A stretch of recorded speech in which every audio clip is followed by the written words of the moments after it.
Suzuki Swift Review. Suzuki has never needed reminding that small cars are big business.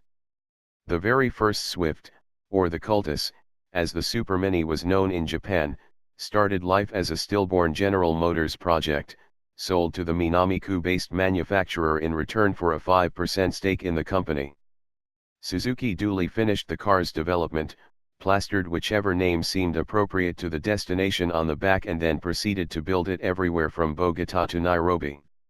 The second generation, introduced in 1988, was still being made and sold in Pakistan last year. The Swift as we know it departed on a separate tangent long before, solidifying as a recognizable concept in 2005.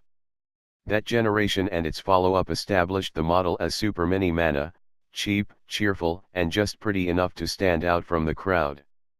Naturally, the big-hitting Ford Fiesta and Vauxhall Corsa stomped all over it in broader terms, although that didn't prevent Suzuki from shifting more than 1 million units in Europe over the course of a decade, making it the company's biggest-selling car by some margin. Its replacement, then, ideally needs to fill the same shoes.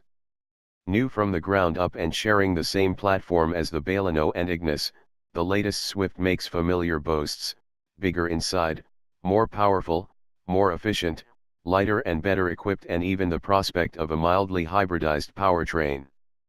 But the old model was a purveyor of unpretentious dynamic charm, too, and retaining that attribute ought to be just as essential as before in distinguishing the Suzuki from rivals built by Hyundai, Kia, Toyota, and every other mainstream manufacturer still in the business of producing inexpensive small cars.